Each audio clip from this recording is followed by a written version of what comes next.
Golf Central on YouTube is brought to you by the new Paradigm Woods and Irons from Callaway. Hi there, I'm Todd Lewis, and this is your Golf Central update. Rickie Fowler, a winner once again. First win in more than 4 years. He beats Colin Morikawa and Adam Hadwin with a birdie on the first playoff hole. Morikawa is still searching for his first win on tour since the 2021 Open Championship. Hadwin falling just short of becoming the 5th Canadian winner on tour this year. But for the first time, I should say, since February of 2019, Fowler is in the winner's circle. You never really know with this game. I mean, you definitely learn to appreciate the good times and when you're playing well. And yeah, you hope the struggles don't last, but sometimes they last longer than you would hope for. And like I said, even when you're playing well, it's not going to last forever. So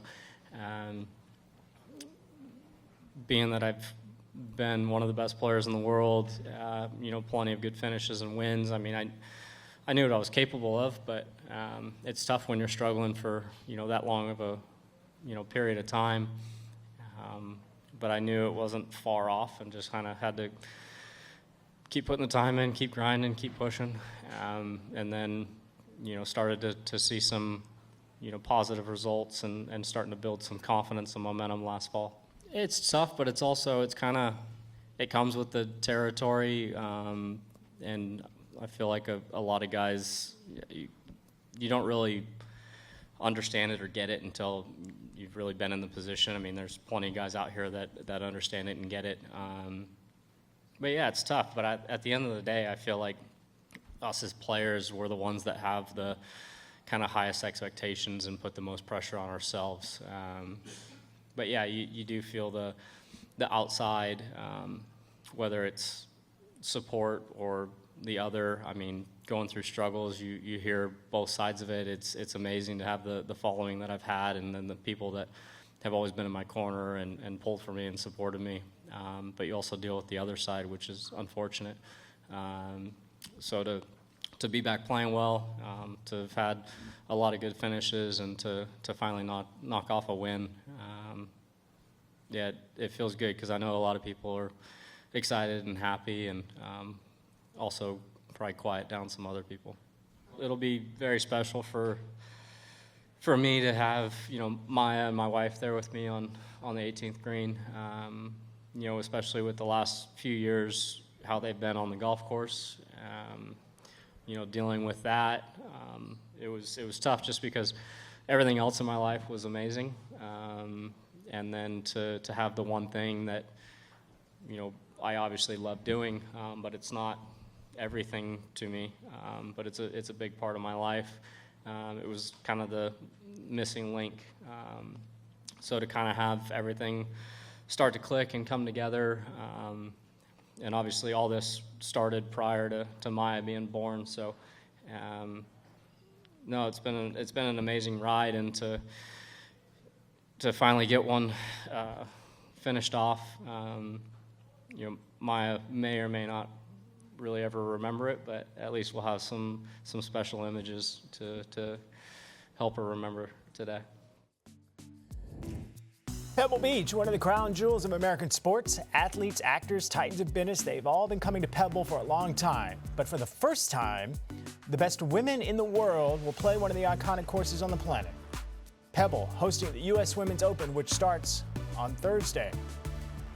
This year marks the 40th anniversary of Jan Stephenson's victory at Cedar Ridge Country Club in Oklahoma, becoming the first Australian player to win the U.S. Women's Open.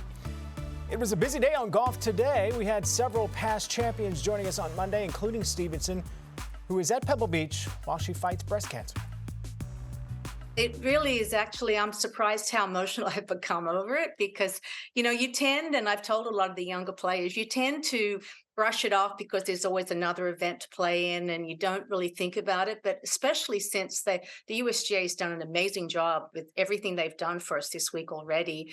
And so it's really even extra special for me now because you never know what's going to happen. And so I'm trying to savor every single minute. I've taken pictures with everybody. I've talked to some of the players that are playing this week. And it was actually really interesting because they were saying, can you tell us what the difference is in when you won 40 years ago compared to how the event is now? And I said, it'd be easier to talk about what's the same because it's so different. And it's been really fun to talk to the players. Oh, I was having lunch overlooking the 18th green, and it was so cute because all the players were like, doing the selfies on the 18th green, and then they're taking pictures of themselves next to the U.S. Women's Open logo on the side, and all the caddies and the parents are there taking pictures. So they're very excited, and I'm real happy for them, and they deserve it. They deserve it. So it's wonderful. Mike won. I mean, this was put in place before Mike won, but Mike won has made it really super special for the players. So much has changed over the years for the U.S. Women's Open, Hollis. You won $11,040 for that first win in 1977, $15,000 for the second one, and $36,000 in 1984. The winner on Sunday will get $1.8 million. Did you ever dream that was possible? I always believed it. That's probably why I was such a big advocate for women's golf.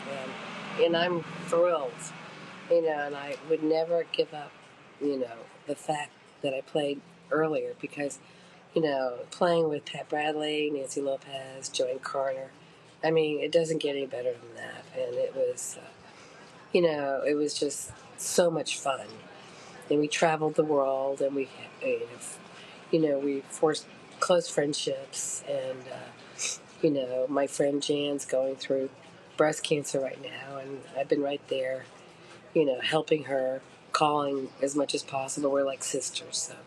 So, back in our day, I think the iconic moment in my time was maybe Oakmont.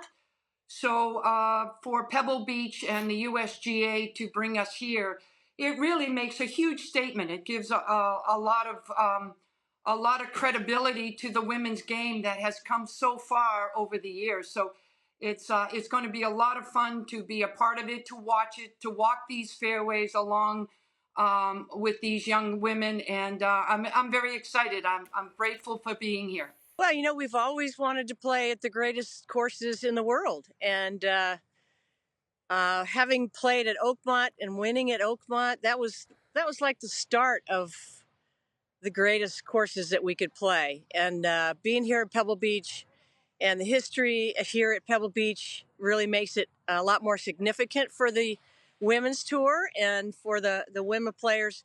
You can't find a better place than right here at Pebble Beach. Hattie, you won your first year out on the LPGA Tour, and you'd won a major within 3 years, but it took 12 years and 29 wins to get that US Open. How badly did you want that national title?